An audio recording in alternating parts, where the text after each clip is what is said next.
Hi everyone दोस्तों, स्वागत है एक बार फिर से मेरे इस यूट्यूब चैनल आरके डिजिटल पे। दोस्तों आप सब कैसे हो? आई होप कि आप सब बहुत ही अच्छे होंगे, मस्त होंगे, जबरदस्त होंगे। प्रिपरेशन आप लोग की माता रानी की कृपा से बहुत ही अच्छी चल रही होगी, क्योंकि दोस्तों आप लोग का जो एग्जाम है वो नियर अबाउट आ चुका है ना। तो चलिए आज की सेशन में हम लोग बात करने वाले क्लास 11th के बारे में। ठीक है, क्लास 11th का हिस्ट्री जो कि इंपॉर्टेंट एमसीक्यू होने वाला है चैप्टर नंबर 3 का, जिसका नाम है साम्राज्य, है ना दोस्तों। साम्राज्य चैप्टर नंबर 3 का आप लोगों की भारी डिमांड की वजह से मैंने इस वीडियो को प्रोवाइड करने का कोशिश किया, पूरी अच्छी तरीके से इजी एक्सप्लेनेशन में आप लोग को बताने वाला हूं। ठीक है, तो वीडियो को मिस ना करते हुए वीडियो को एंड तक वॉच कीजिएगा। आप लोग का चैप्टर नंबर 3 जो कि हिस्ट्री से आने वाला है दोस्तों, एक भी क्वेश्चन बाहर नहीं जाएगा। ठीक है, बिलीव कीजिए, है ना। और आज के इस वीडियो में इतना एक्सप्लेन, इतना बेहतरीन, इतना ताबड़तोड़ ऑब्जेक्टिव में इस वीडियो के माध्यम से आप लोगों को बताने जा रहा हूं, जो कि आप लोगों को सुन के जैसा भी आप लोगों का फीडबैक होगा दोस्तों, मुझे कमेंट में जरूर बताएं। और दोस्तों एक चीज मुझे और जरूर में कमेंट में बताएं कि दोस्तों आप कहां से हो और मेरी वीडियोस को आप कहां से वॉच कर रहे हो। ठीक है, अपना एड्रेस मुझे जरूर से जरूर बताएं। इससे क्या होगा दोस्तों, मुझे पता चलेगा कि मेरी वीडियोस कहां से कहां तक जा रही है। ठीक है, कहां तक इंकरेज हो रही है दोस्तों, कहां तक डेवलप हो रही है, कहां तक ग्रोथ हो रही है। ठीक है, और बच्चे मेरी वीडियोस से, मेरे एक्सप्लेनेशन से कितने ज्यादा मोहित है और कितना पढ़ पा रहे हैं। ठीक है, तो लेट ना करते हुए आज की इस सेशन को स्टार्ट करते हैं। लेकिन दोस्तों वीडियो को शुरू से पहले एक छोटी सी रिक्वेस्ट होगी, अगर वीडियो में नए होंगे तो वीडियो को लाइक कर दीजिएगा, चैनल में नए होंगे चैनल को सब्सक्राइब करके बेल आइकन को प्रेस कर दीजिएगा, क्योंकि फ्यूचर में आने वाले लेटेस्ट वैकेंसीज के अपडेट और प्लस में ऐसी ही एजुकेशन के रिलेटेड वीडियोस आपको इसी चैनल पर मिलती रहेंगी। ठीक है दोस्तों, चलिए आज की इस वीडियो को शुरू करते हैं। क्या बोल रहा है क्वेश्चन नंबर 1 में? क्वेश्चन नंबर 1 में बोला जा रहा है कि रोमन साम्राज्य के राजनीतिक इतिहास के 3 मुख्य खिलाड़ी कौन थे। ठीक है, मैंने क्लास में भी बता रखा है ना कि रोमन साम्राज्य के जो राजनीतिक इतिहास के 3 जो खिलाड़ी थे, है ना, 3 खिलाड़ी का यहाँ पे नाम पूछा गया दोस्तों। ठीक है, तो 3 खिलाड़ी का नाम है, कौन कौन है देखिए। ऑप्शन नंबर ए सही है, ऑप्शन नंबर बी भी सही है, ऑप्शन नंबर सी भी सही है। यानी कि आप लोग का ऑप्शन नंबर डी हो जो एकदम बिल्कुल करेक्ट हो जाएगा दोस्तों, उपरोक्त सभी, क्योंकि ये जो 3 है ना, ये तीनों थे, है ना। तो आंसर नंबर डी आप लोग का बिल्कुल करेक्ट हो जाएगा, ऑल ऑफ दिस। ठीक है, मूव करते हैं क्वेश्चन नंबर 2 की ओर। क्या बोला जा रहा है क्वेश्चन नंबर 2 में, आप यहाँ पे दोस्तों देख सकते हैं, और कमेंट में मुझे जरूर से जरूर बताइएगा आंसर नंबर इसका क्या हो जाएगा। ठीक है, क्योंकि वीवीआई क्वेश्चन है, बार बार पूछा जाने वाला क्वेश्चन है। ठीक है, रिपीटेड क्वेश्चन है, पीवाईक्यू क्वेश्चन है। ठीक है, देखिए रोमन साम्राज्य के अंतर्गत डैश क्षेत्र आता है। ठीक है, रोमन साम्राज्य के अंतर्गत एक और सा क्षेत्र आता है, वो क्षेत्र का नाम क्या है दोस्तों? ठीक है, ऑप्शन ए नंबर नहीं होगा, क्योंकि यूरोप का क्षेत्र था नहीं, है ना। परिश्रमी एशिया का क्षेत्र दोस्तों ये भी था नहीं, उत्तरी अफ्रीका का क्षेत्र दोस्तों ये भी था नहीं। आंसर नंबर डी आप लोग का बिल्कुल करेक्ट हो जाएगा दोस्तों, याद आना चाहिए। क्लास में मैंने बता रखा है, ऑफलाइन क्लास में आप लोग को। ठीक है, ऑफलाइन सेंटर में मैंने ये पूरी अच्छी डिटेल तरीके से पूरी व्याख्या मैंने वहां पे कर चुका हूं। ठीक है, तो आंसर नंबर डी आप लोग का बिल्कुल करेक्ट हो जाएगा दोस्तों। ठीक है, चलिए मूव करते हैं क्वेश्चन नंबर 3 की ओर। क्या बोल रहा है क्वेश्चन नंबर 3? यहां पे बोला जा रहा है कि पेपाइरस, है ना, पेपाइरस क्या था दोस्तों? चैप्टर नंबर 3 में मैंने एकदम एक्सप्लेनेशन के साथ, व्याख्या के साथ मैंने वहां पे बता रखा हूं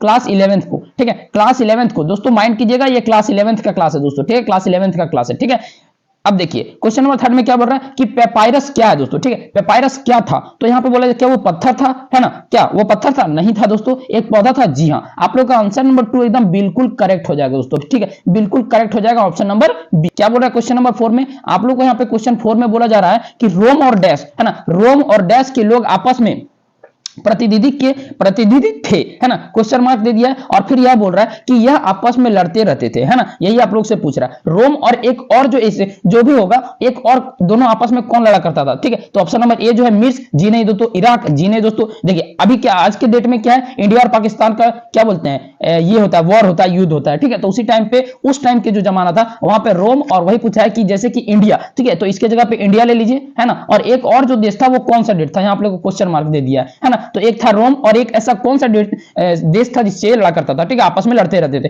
तो क्या पहला नंबर 1 मिस्र? नहीं दोस्तों, ये नहीं होगा, मिस्र नहीं होगा। और ऑप्शन नंबर बी क्या है, इराक? जी नहीं दोस्तों, ये भी नहीं होगा। तो ऑप्शन नंबर सी दोस्तों आप लोग का एकदम बिल्कुल करेक्ट हो जाएगा, ऑप्शन नंबर सी आप लोग का बिल्कुल करेक्ट हो जाएगा। ठीक है, ईरान, रोम के साथ जो है दोस्तों ईरान लड़ा करता था, है ना, रोम के साथ ईरान लड़ा करता था। पूरी व्याख्या तरीके से चैप्टर को मैंने डिटेल में समझा रखा है ऑफलाइन सेंटर में, है ना। तो समझिए और थोड़ा सा याद करने का ट्राई कीजिए। ठीक है, यही सब सारे क्वेश्चंस आप लोग के एग्जाम में छपने वाले। जी हाँ दोस्तों, बिलीव कीजिए। ठीक है, चलिए मूव करते हैं क्वेश्चन नंबर नेक्स्ट की ओर। क्या बोल रहा है क्वेश्चन नंबर 5 में? क्वेश्चन नंबर 5 में आप लोग को यहां पर बोला जा रहा है कि निम्नलिखित में से किस सम्राट ने सेनेटर के सेना में सेवा करने पर पाबंदी लगा दी थी? एकदम वीवीआई क्वेश्चन है दोस्तों, बार बार रिपीटेड क्वेश्चन है। देखिए 2017 में पूछा था, है ना, फिर 2021 में पूछा था दोस्तों, है ना, 2021 में और 2022 में भी पूछा गया है। और यहां पे मेन बात क्या है दोस्तों कि 2023 में नहीं पूछा गया है, क्योंकि 2023 में जो चीज नहीं पूछा जाता है वो 2024 में एकदम मैंडेटरी हो जाता है कि इसको पूछा जाएगा ही। तो उसको इसको वीवीआई कर लीजिएगा, एकदम एकदम एकदम याद कर लीजिएगा। ठीक है, मोस्ट वीवीआई क्वेश्चन है। क्वेश्चन नंबर 5 में आप लोगों को बोला निम्नलिखित में से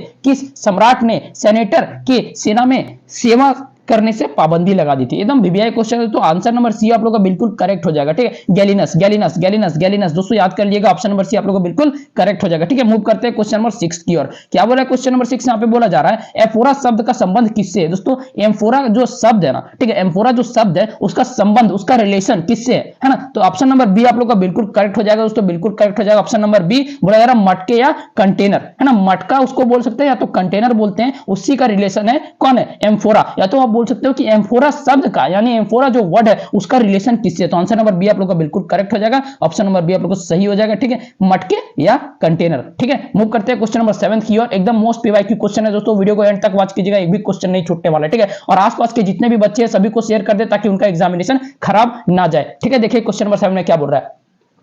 प्रथम सम्राट, ठीक है, प्रथम सम्राट ऑगस्टस ने 27 ईस्वी पूर्व में जो राज स्थापित किया था उसे क्या कहा जाता है। दोस्तों इसको तो एकदम लॉलीपॉप क्वेश्चन है, ये मैंने क्लास में भी बता रखा है, तो उसको क्या बोला जाता है, तो ऑप्शन नंबर बी आप लोग का बिल्कुल सही हो जाएगा, तो बिल्कुल सही हो जाएगा। ठीक है, ऑप्शन नंबर बी आप लोग का बिल्कुल सही हो जाएगा। मूव करते हैं क्वेश्चन नंबर 8 की ओर। क्या बोल रहा है क्वेश्चन नंबर 8, दोस्तों अपना जो भी फीडबैक होगा इस वीडियो को एंड करने के बाद मुझे कमेंट में जरूर बताएं। ठीक है, देखिए क्वेश्चन नंबर 8 में क्या बोल रहा है, क्वेश्चन नंबर 8 में कहा जा रहा है कि सेनेटन रोम में एक संस्था थी जिसमें डैश वर्ग को शामिल किया गया था, है ना। देखिए सेनेटन जो रोम है ना दोस्तों, उसमें एक संस्था थी, है ना, सेनेटन रोम में एक संस्था थी जिसमें दोस्तों डैश वर्ग, ठीक है, तो किस वर्ग के लोगों को वहां पे शामिल किया गया था वही यहाँ पे पूछ रहा है। ठीक है, किस वर्ग के लोगों को शामिल किया गया था वही यहाँ पे पूछ रहा है दोस्तों। चैप्टर के एक्सप्लेनेशन में ऑफलाइन सेंटर में मैंने ये बता रखा है, तो ऑप्शन नंबर डी आप लोग का बिल्कुल सही हो जाएगा, क्योंकि उपरोक्त सभी दोस्तों सारे के सारे को रखा गया था, सारे को सभी को शामिल किया गया, तब ना एक संस्था बनेगा। अब देखिए मान लीजिए कि दो आदमी वहां चल गया तो वो क्या संस्था बना क्या, वो कोई ग्रुप बना क्या, नहीं बना। तो काफी सारे मेंबर्स को वहां पे ऐड होना पड़ेगा, किन्हीं एक को एडमिन बनना पड़ेगा, तब वो को जाके संस्था बनता है ना। तो उसी तरीके से एग्जांपल में मैं दौर में बता दिया, है ना। तो आंसर नंबर डी आप लोगों का बिल्कुल करेक्ट हो जाएगा, क्योंकि कुलीन भी था, अभिजात भी था और जमींदार भी था, है ना दोस्तों।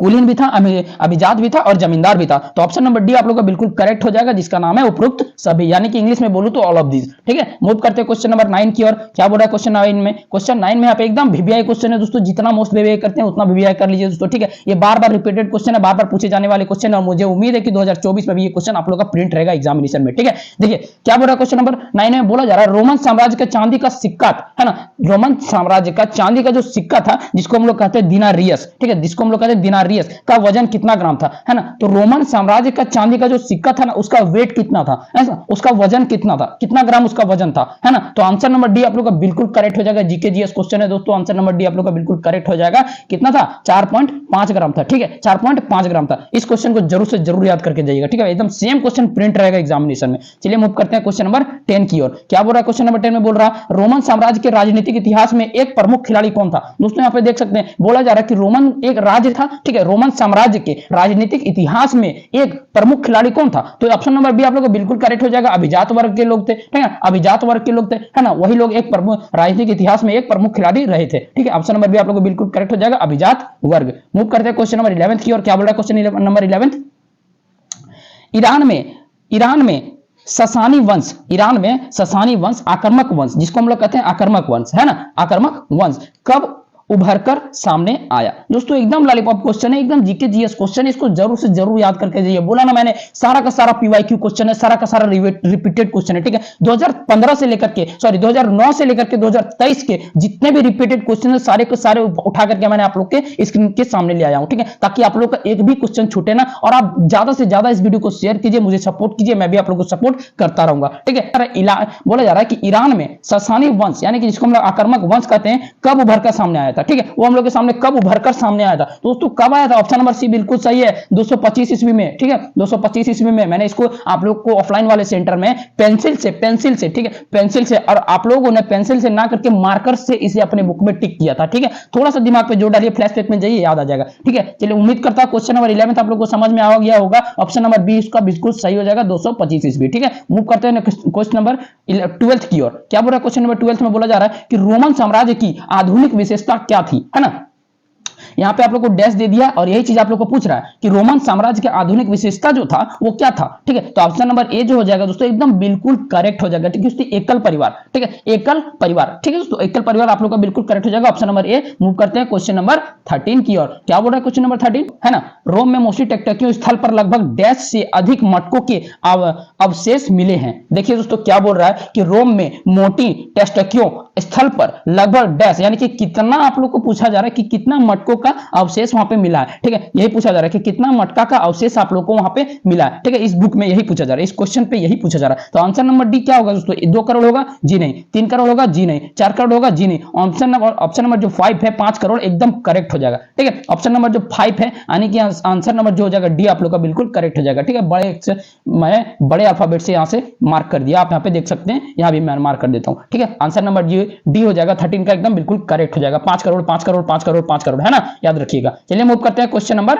नेक्स्ट की ओर। क्या बोलता है, बोला जा रहा है सिकंदर यूनान के किस राज्य के शासक थे, है ना। एकदम पीवाईक्यू क्वेश्चन है, मोस्ट वीवीआई क्वेश्चन है, जितना कर सकते हो उतना कीजिए। ठीक है, कॉपी में नोट डाउन कीजिए और डेली सुबह उठ करके इसे पढ़ लिए। एकदम पढ़ना है, रटना नहीं है। ठीक है, एकदम पढ़ना है, डेली के 2-4 बार इसको पढ़िए, याद हो जाएगा। ठीक है, एकदम सारे के सारे यही सारे क्वेश्चन आपको एग्जाम में देखने को मिलेंगे दोस्तों। ठीक है, ऐसा नहीं है कि अरे ये क्वेश्चन मैंने पढ़ा था बस थोड़ा सा रिवाइज नहीं किया बस इसलिए मैंने भूल गया और यहाँ पे एग्जाम में छोड़ करके आ जाता हूँ। ठीक है, ऐसा नहीं है, तुक्का मार करके आप लोग को नहीं आना है। ठीक है, देखिए क्या बोल रहा है, जितना मेहनत मैं आप लोग के लिए कर रहा हूँ दोस्तों, बस थोड़ा सा आप लोग 1% उसका दे दीजिए, बस 1 ही % आप लोग उसका दे दीजिए। मैं वादा करता हूं, दावे के साथ कहता हूं, आप लोग का एग्जामिनेशन खराब नहीं जाएगा। ठीक है, देखिए क्या बोलता है, सिकंदर यूनान के किस राज्य के शासक थे, है ना। सिकंदर यूनान जो थे वो किस राज्य के शासक थे। ठीक है, कौन से राज्य में, ए में है बेबीलोन, जी नहीं दोस्तों ये नहीं होगा। ठीक है, एथेंस, जी नहीं दोस्तों ये भी नहीं होगा। मकदुनिया, एकदम राइट आंसर है, एकदम राइट आंसर है दोस्तों। मकदुनिया में वो राज किया करता था। कौन राज किया करता था, सिकंदर यूनान। आप लोग को एक ऑब्जेक्टिव ये भी बता देगा कि मकदुनिया राज्य के शासक कौन था। ठीक है, आप लोग को एक ऑप्शन ये दे देगा और आप लोग को जो भी 2-4 को नाम देना पड़ेगा। ठीक है, लनफन दुनियादारी जो भी देना होगा दे देगा और आप लोग को यहां पे पूछ देगा कि कहां कौन था, उसका राज्य का शासक कौन था, तो आप लोग को मारना है सिकंदर यूनान। ठीक है, तो एक ही क्वेश्चन में हम लोग 2 क्वेश्चन पढ़ लिए। चलिए मूव करते हैं क्वेश्चन नंबर 2 की ओर। क्या बोला क्वेश्चन नंबर 15 में, क्वेश्चन नंबर 15 में बोला जा रहा है, इसको थोड़ा सा जूम इन कर देता हूं, देखिए आप समझिए, है ना। पांडुलिपि से क्या अभिप्राय है दोस्तों, यहाँ पे देख सकते हैं पांडुलिपि से क्या अभिप्राय है, हम लोग क्या समझते हैं उससे। दोस्तों ऑप्शन नंबर ए जो हो जाएगा बिल्कुल करेक्ट हो जाएगा। हाथ से लिखी पुस्तक को हम लोग पांडुलिपि कहते हैं। ठीक है, खुद से लिखी हुई पुस्तक यानी कि हाथ से ओन हैंड से लिखी हुई पुस्तक को हम लोग क्या कहते हैं, पांडुलिपि कहते हैं दोस्तों। ठीक है, हाथ से लिखी हुई पुस्तक को पांडुलिपि कहते हैं। चलिए उम्मीद करता हूं क्वेश्चन नंबर 15 आप लोगों को समझ में आ गई होगी। ठीक है, ऑप्शन नंबर 1 बिल्कुल करेक्ट हो जाएगा। मूव करते हैं क्वेश्चन नंबर 16 की ओर। बोला जा रहा है कि निम्नलिखित में से किसे रोमन साम्राज्य का हृदय कहा जाता है। एकदम वीवीआई क्वेश्चन है, मोस्ट वीवीआई क्वेश्चन है, जितना चाहिए उतना क्वेश्चन है, उतना वीवीआई क्वेश्चन है दोस्तों। ठीक है, यहाँ क्वेश्चन नंबर 16 में बोला जा रहा है कि निम्नलिखित में से किसे रोमन साम्राज्य का हृदय कहा जाता था, है ना। निम्नलिखित साम्राज्य में से किसे रोमन साम्राज्य का हृदय कहा जाता था। ठीक है, रोमन साम्राज्य का जो हार्ट था, दिल था, हृदय था, निम्नलिखित साम्राज्य में से किसको कहा जाता था। ठीक है, उसका हृदय किसको कहा जाता था दोस्तों, ऑप्शन नंबर सी हो जाएगा ना, बिल्कुल करेक्ट हो जाएगा, है ना, भूमध्य सागर को, है ना। मूव करते हैं क्वेश्चन नंबर 17 की ओर। क्या बोल रहा है क्वेश्चन नंबर 17 में, बोला जा रहा है ईसाई धर्म को, ठीक है, ईसाई धर्म को रोमन साम्राज्य में आधिकारिक धर्म किस सम्राट ने बनाया था। एकदम वीवीआई क्वेश्चन है दोस्तों, मोस्ट पीवाई की क्वेश्चन है दोस्तों, एकदम रट लीजिएगा, याद कर लीजिएगा। बार बार मेरा जो बोलने का तात्पर्य है ताकि आप लोग इसे याद करें, ज्यादा से ज्यादा अपना दिमाग में बैठाएं, है ना। तो ऑप्शन नंबर बी आप लोग, डी हो जाएगा बिल्कुल सही। ऑप्शन नंबर डी हो जाएगा बिल्कुल सही, क्योंकि बोला जा रहा है कि ईसाई धर्म के रोमन साम्राज्य के अधिकारी धर्म किस सम्राट ने बनाया था, है ना। तो किस सम्राट ने बनाया था दोस्तों, तो यहाँ पे आंसर नंबर डी हो जाएगा बिल्कुल करेक्ट, है ना, बिल्कुल करेक्ट हो जाएगा। करेक्ट नहीं, बिल्कुल करेक्ट हो जाएगा। ठीक है, चलिए देखिए आप लोग वीडियो में गलतियां ना निकाला करें। ठीक है, अब मान लीजिए कि अगर मान लीजिए कि अगर समुद्र से हम 1 लोटा पानी को निकाल लेते हैं तो क्या हो जाएगा, समुद्र का पानी कम हो जाएगा, है ना। इससे कोई समुद्र को फर्क पड़ने वाला है, जी नहीं दोस्तों, समुद्र को कोई फर्क नहीं पड़ेगा। ठीक है, तो उसी तरीके से इतने सारे ऑब्जेक्टिव क्वेश्चंस को मैं करवा रहा हूं, तो अगर कहीं थोड़ी सी भी इटपट हो जाती है तो उसे इग्नोर करके अपने पढ़ाई पे फोकस कीजिएगा। ठीक, ईसा मसीह के जन्म से लेकर 630 ईस्वी, कितना ईस्वी, 630 ईस्वी के दशक तक यूरोप, उत्तरी अफ्रीका तथा मध्य पूर्व शासक राज्य थे, है ना, शासक राज्य थे। तो दोस्तों आप लोग का जो आंसर नंबर यहाँ पे हो जाएगा ए बिल्कुल करेक्ट हो जाएगा। ठीक है, ए बिल्कुल करेक्ट हो जाएगा। एक तो पहला कौन राज करता था, एक तो रोम राज करता था और दूसरा कौन करता था, ईरान राज करता था। ठीक है, तो इसीलिए दोनों के बीच में क्या होता था, बिटवीन दोनों के बीच में लड़ाई चलते रहता था। ठीक है, इसलिए दोनों के बीच में लड़ाई चलते रहता था। एक तो रोम राज करता था और दूसरा ईरान राज करता था, इसलिए दोनों के बीच में लड़ाई होते रहता था, युद्ध होते रहता था, वार होते रहता था, और हम लोग को वहां पे देखने को नहीं मिलता था क्योंकि हम लोग उस टाइम थे नहीं, है ना। अब देखिए क्वेश्चन नंबर 19 में क्या बोल रहा है, गृह युद्ध का उद्देश्य क्या था, है ना। गृह युद्ध, गृह युद्ध, गृह युद्ध मतलब देखिए क्या बोल रहा है दोस्तों। एक बात में अगर एग्जांपल के तौर पे आप लोग को समझाना चाहूं तो क्या बोलना चाह रहा है, यहाँ पे बोलना चाह रहा है कि अगर हम लोग खुद में ही लड़ते हैं, है ना, खुद में ही लड़ते हैं, मान लीजिए भाई भाई लड़ रहा है, उसको हम लोग क्या बोलेंगे, सिविल वॉर। क्या बोलेंगे, civil war, civil war, civil war, है ना, इंग्लिश में उसे सिविल वॉर कहते हैं। तो इसके यहाँ पे बोला जा रहा है कि गृह युद्ध का उद्देश्य क्या है। अगर कोई अपने घर में ही लड़ता है तो उसका उद्देश्य क्या है, उसका उद्देश्य क्या है, जो उसका अपना घर में जो है वो जंग छिड़ गया, लड़ाई छिड़ गया, युद्ध छिड़ गया, वॉर छिड़ गया, है। तो ऑप्शन नंबर बी क्या हो जाएगा, बिल्कुल ऑप्शन नंबर सी क्या हो जाएगा, बिल्कुल करेक्ट हो जाएगा। ठीक है, बिल्कुल करेक्ट हो जाएगा, बिल्कुल करेक्ट हो जाएगा। सत्ता हथियाना, ठीक है, सत्ता हथियाना, सत्ता हथियाना। मान लीजिए कि दो गो भाई है, आपस में लड़ रहा है, ठीक है, आपस में लड़ रहा है, तो क्यों लड़ रहा है कि जरूर कुछ ना कुछ प्रॉपर्टी का ऐसा मामला होगा, बस इसलिए वो लोग लड़ रहा है। तो यहां पर भी ये लोग राज्य कैसे जो शासक करते, जो शासक थे, उन लोगों का कुछ ऐसा ही हाल था, इसलिए यहां पे लड़ते थे। ऑप्शन नंबर बी सी हो जाएगा बिल्कुल करेक्ट, क्योंकि सत्ता हथियाने के चक्कर में वो लोग का लड़ाई होता था, है ना, उसकी वजह से गृह युद्ध वहां पे हुआ करता था। मूव करते हैं क्वेश्चन नंबर 20 की ओर। दोस्तों क्या बोला जा रहा है, क्वेश्चन नंबर 20 में बोला जा रहा है दिनारियस का, दिनारियस जो है वो क्या था, है ना, दिनारियस क्या था। दोस्तों क्या था, देखिए यहाँ पे मैंने क्वेश्चन मार्क लगा दिया, आप लोग मुझे बताइए कि दिनारियस जो था वो क्या था, बताइए दोस्तों, फटाफट कमेंट कीजिए। आप यहाँ पे देख सकते हैं दिनारियस किसे कहा जाता है दोस्तों, चांदी का जो सिक्का था ना, जो चांदी का सिक्का होता है दोस्तों, ये तो पूरा चमकता है, ठीक है, सिल्वर टाइप जो होता है उसको हम लोग बोलते हैं दिनारियस। ठीक है, उसको हम लोग बोलते हैं दिनारियस। तो ऑप्शन नंबर बी को आप लोग का हो जाएगा बिल्कुल करेक्ट। ठीक है, ऑप्शन नंबर बी आप लोग का बिल्कुल करेक्ट हो जाएगा दोस्तों। ठीक है, चलिए मूव करते हैं क्वेश्चन नंबर 21 की ओर। 21 में क्या बोला जा रहा है, 21 में बोला जा रहा है कि रोम में द्वितीय श्रेणी के परिवारों की आय कितनी थी। दोस्तों यहाँ पे बोला जा रहा है कि रोम में द्वितीय श्रेणी की परिवारों की आय जो थी ना वो कितनी थी, मतलब एज जो थी ना वो कितनी थी। ठीक है, तो ऑप्शन नंबर सी आप लोग बिल्कुल करेक्ट हो जाएगा दोस्तों, 1000 से 1500। ठीक है, ऑप्शन नंबर सी बिल्कुल करेक्ट हो जाएगा, 1000 से 1500 तक हुआ करता था। ठीक है, मूव करते हैं क्वेश्चन नंबर 22 की ओर। क्या बोल रहा है क्वेश्चन नंबर 22 में, देखिए दोस्तों, स्पेन और एक और देश था, जो कि एक स्पेन था और एक और कोई होगा। ठीक है, वही आप लोगों को पूछ रहा है कि व्यापार के लिए प्रसिद्ध था। ठीक है, स्पेन डैश के व्यापार के लिए प्रसिद्ध था। आप लोग को यहाँ पे पूछा जा रहा है कि स्पेन जो था ना वो किस व्यापार के लिए प्रसिद्ध था। ठीक है, देखिए सारा जो राज्य होता है वो अपने अपने व्यापार के से प्रसिद्ध होता है। जैसे धनबाद हो गया, ठीक है, जहां का मैं रहने वाला हूं, है ना, धनबाद हो गया, तो धनबाद किस चीज से प्रसिद्ध है, उसको क्या बोला जाता है, ब्लैक डायमंड सिटी। ठीक है, ब्लैक डायमंड सिटी, है ना दोस्तों, ब्लैक डायमंड सिटी। ठीक है, उसको ब्लैक डायमंड सिटी क्यों बोला जाता है, क्योंकि वहां जो कोयला होता है ना, कोल, ठीक है, कोल कोल कोल कोल, उस धनबाद से ज्यादा कोल कहीं है ही नहीं दोस्तों। ठीक है, धनबाद में बहुत ही ज्यादा मात्रा में कोल निकलता है। चलिए मूव करते हैं क्वेश्चन नंबर 23 की ओर। क्या बोला 23 में, लेकिन दोस्तों 22 का जो ऑप्शन नंबर ए हो जाएगा बिल्कुल करेक्ट हो जाएगा। ठीक है, जैतून का तेल, ठीक है, जैतून का तेल जो बेचता था ना स्पेन में, इसलिए वो राज्य इतना प्रसिद्ध था। ठीक है, इसको याद कर लीजिएगा, जैतून का तेल, जैतून का तेल। चलिए मूव करते हैं क्वेश्चन नंबर 23 में। क्या बोलता है क्वेश्चन नंबर 23 में, बोला जा रहा है दिनारियस नामक सिक्के। देखिए दिनारियस सबसे पहले समझिए कि किसको बोला जाता है, तो चांदी का सिक्का को दिनारियस बोला जाता है। ठीक है, ये बात तो क्लियर हो गई, ये वर्ड का जो मान था, ये वर्ड का जो भी तात्पर्य होगा क्लियर हो गया। ठीक है, क्योंकि चांदी के सिक्का को दिनारियस बोला जाता है। ठीक है, अब दिनारियस ना बोल के हम लोग को एक चीज और पढ़ते हैं जिसका वर्ड होता है चांदी का सिक्का, है ना। तो दिनारियस यानी कि चांदी का सिक्का, है ना, नामक सिक्के में कितने शुद्ध चांदी होती थी। दोस्तों अब के टाइम में क्या है ना, पहले के टाइम में क्या होता था ना, यहां पे वही पूछा जा रहा है कि दिनारियस जो था पहले के टाइम में जो चांदी का सिक्का हुआ करता था उसमें प्योर सिल्वर यानी कि प्योर चांदी, शुद्धिकरण चांदी उसमें कितनी होती थी, कितनी ग्राम की उसमें चांदी होती थी। ठीक है, देखिए प्योर कितना होता था, तो आंसर नंबर जो बी हो जाएगा आप लोगों का बिल्कुल करेक्ट हो जाएगा, 4.5 ग्राम। ये रिपीटेड क्वेश्चन है, पहले भी क्वेश्चन नंबर 2 में इसको मैं बता रखा हूं, इसी वीडियो में क्वेश्चन नंबर 2 देख लीजिएगा और इसका 23 देख लीजिएगा, लेकिन आप लोगों को यहाँ पे क्वेश्चन डिफरेंट मिलेगा लेकिन आंसर दोनों का सेम ही है। ठीक है, तो इसलिए बोल रहा हूं रिपीटेड क्वेश्चन है, याद कीजिएगा, है ना। मूव करते हैं क्वेश्चन नंबर 24 की ओर। क्या बोल रहा है क्वेश्चन नंबर 24 में, बोला जा रहा है रोमन सरकार ने चांदी की मुद्रा डालना क्यों बंद कर दिया था, है ना।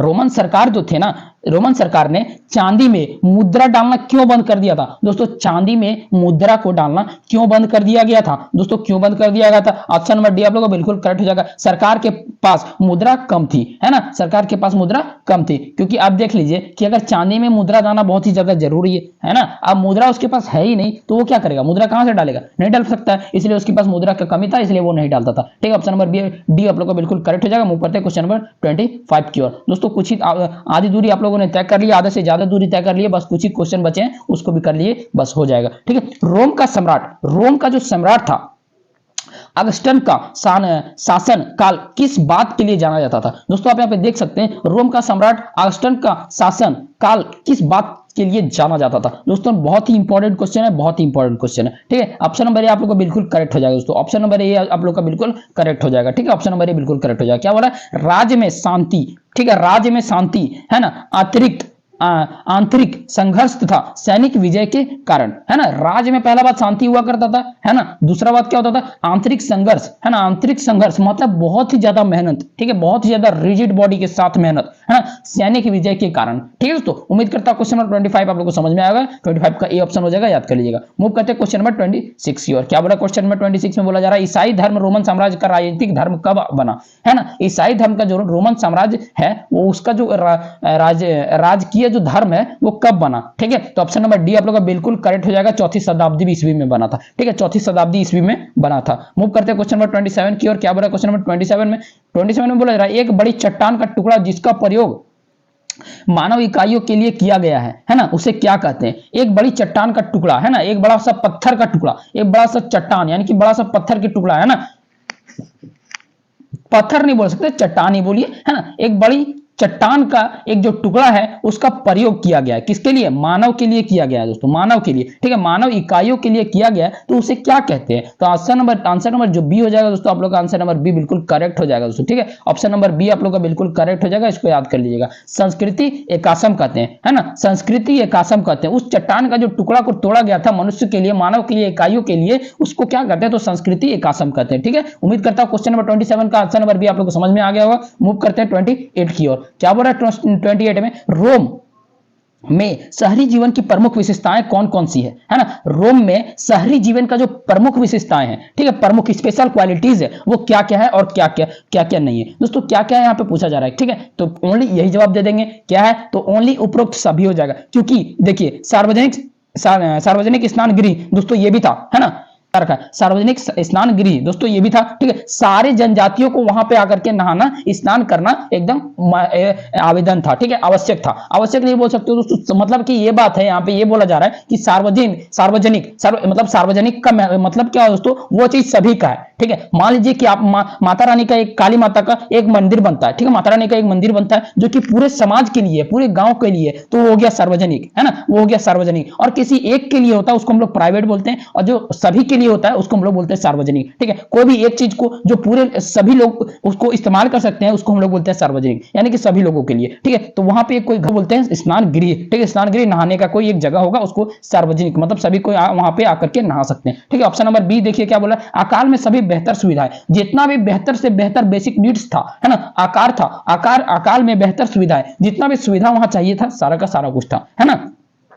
और ऑप्शन नंबर सी में भी है मनोरंजन के साधन। दोस्तों आज के टाइम पे किसको एंटरटेनमेंट का शौक नहीं है? ठीक है, आज का जो बेबी होता है ना, छोटा सा बेबी होता है ना, उसको फोन दे दीजिए तो उसको भी एंटरटेनमेंट का शौक हो जाता है। ठीक है, तो आंसर नंबर डी जो हो जाएगा बिल्कुल करेक्ट हो जाएगा, उपयुक्त सभी। ठीक है, मूव करते हैं क्वेश्चन नंबर 29 की ओर। क्या बोल रहा है क्वेश्चन नंबर 29 में? बोला जा रहा है कोलोसियम में जंगली जानवर का मुकाबला देखने के लिए कितने दर्शक बैठ सकते थे, है ना। यहाँ पे बोला जा रहा है कि कोलोसियम में जंगली जानवर का जो मुकाबला था, है ना, जंगली जानवर का जो मुकाबला था वो कितने दर्शक देखने के लिए बैठ सकते थे? ठीक है, कितने जन का वहां पे सीट था? तो आंसर नंबर सी हो जाएगा बिल्कुल करेक्ट कि वहां पे 60,000 लोग बैठ सकते थे। कितना बैठ सकते थे दोस्तों? 60,000 लोग वहां पे बैठ सकते थे। ठीक है, ऑप्शन नंबर सी आप लोग का बिल्कुल करेक्ट हो जाएगा। मूव करते हैं क्वेश्चन नंबर 30 की ओर दोस्तों। ठीक है, मूव करते हैं 30 की ओर। क्या बोला 30 में? आप लोग यहाँ पे बोला जा रहा है रोम साम्राज्य में क्या शामिल था? उस जो रोम साम्राज्य है उसमें क्या शामिल था दोस्तों? तो आंसर नंबर ए देखिए क्या बोल रहा है? आधुनिक यूरोप का अधिकांश भाग। जी हाँ दोस्तों, ये तो था ही। देखिए दूसरा में क्या बोल रहा है कि परिश्रमी एरिया, जी दोस्तों ये भी था। एशिया दोस्तों ये भी था। ठीक है, परिश्रमी एशिया ये भी था दोस्तों। ऑप्शन नंबर सी में क्या बोल रहा है? उत्तरी अफ्रीका का एक बहुत बड़ा भाग। दोस्तों ये तो था ही,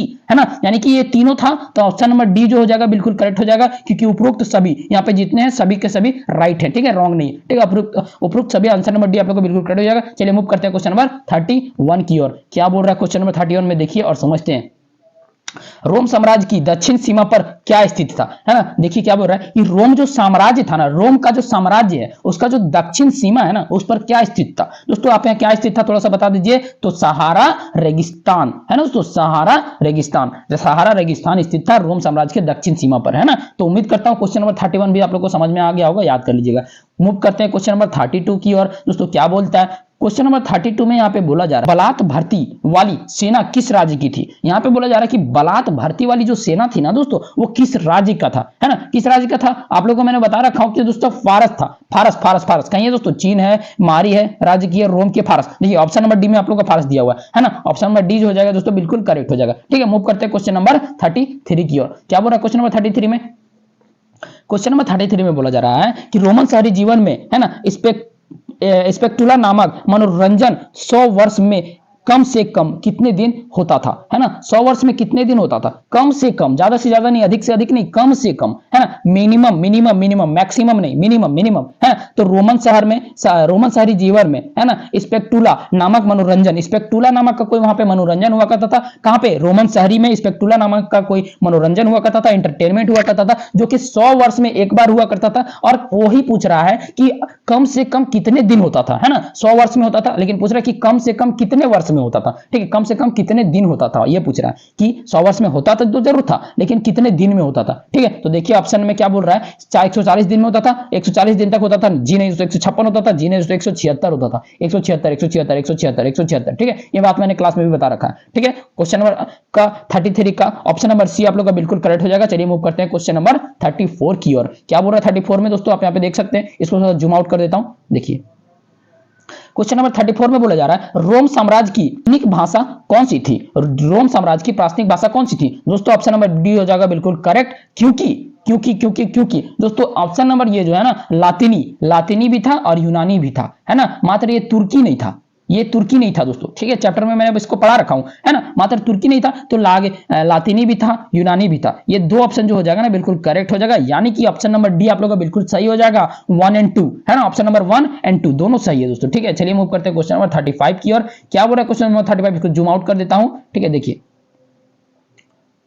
देख सकते हैं दोस्तों क्या बोल रहा है, यहां पे बोला जा रहा है कि रोम साम्राज्य, अरे यार प्रॉब्लम क्यों आते हो भाई, हाँ अब देखिए क्या बोलता है, यहां पे बोला जा रहा है कि रोम साम्राज्य के इतिहास की जानकारी के मुख्य स्रोत कौन से हैं। देखिए दोस्तों बोला जा रहा है कि रोम साम्राज्य जो है उसका जो इतिहास जो है मुख्य, उसका जानकारी, उसका मुख्य जानकारी स्रोत कौन सा है। ठीक है, तो यहाँ पे कौन सा हो जाएगा दोस्तों, देखिए कि ऑप्शन नंबर ए में क्या बोल रहा है कि पाठ्य सामग्री, जी हाँ दोस्तों ये तो था ही। दूसरा नंबर में क्या बोल रहा है, परलेख या दस्तावेज, जी हाँ दोस्तों ये तो था ही। भौतिक आवेश, जी हाँ दोस्तों, अवशेष, जी हाँ दोस्तों ये तो था ही। तो ऑप्शन नंबर डी आप लोग का उपयुक्त सभी दिया हुआ है, मतलब ऑप्शन नंबर डी आप लोग का 110% सही है ना। अब दोस्तों बात आती है कि मैं आप लोगों के लिए मेहनत कर रहा हूं दोस्तों, आप भी मुझे अपना प्यार एंड सपोर्ट दिखाएं, वीडियो को ज्यादा से ज्यादा लाइक करें, ज्यादा से ज्यादा शेयर करें, और अपने दोस्तों को सारे के सारे जितने भी भैया दीदी हैं सभी को शेयर करें, जितने भी 12th के एग्जामिनी है, 11th के एग्जामिनी है, सभी को शेयर करें दोस्तों, क्योंकि उनका सारा का सारा ऑब्जेक्टिव सेशन ही आने वाला है। तो ऑब्जेक्टिव सेशन में ताबड़तोड़ आप लोगों को करवा दूंगा। ठीक है, जो जो चैप्टर आप लोग को चाहिए आप मुझे कमेंट में बताएं, सारे के सारे चैप्टर को मैं करवा डालूंगा। ठीक है, मैं खुद 12th का एग्जामिनी हूं दोस्तों। ठीक है, आप लोगों को ये बात मैं बता देता हूं, मैं खुद 12th का एग्जामिनी हूं दोस्तों। ठीक है, लेकिन फिर भी मैं आप लोगों के लिए मेहनत करूंगा, और आप लोग भी मुझे प्यार और सपोर्ट दिखाएं, वीडियो को ज्यादा से ज्यादा लाइक करें, शेयर करें, सब्सक्राइब करें दोस्तों। ठीक है, क्योंकि ऐसी ही रिलेटेड वीडियोस आपको इसी चैनल पर मिलती रहेंगी। और दोस्तों प्लस में फ्यूचर में आने वाले लेटेस्ट वैकेंसीज के update, job profile, job location, all the detail इस वीडियो के रिगार्डिंग आप लोगों को मिलती रहेगी। ठीक है, तो चलिए मिलते हैं नेक्स्ट वीडियो में नेक्स्ट डिटेल के साथ, तब तक के लिए जय हिंद, जय भारत, टेक केयर।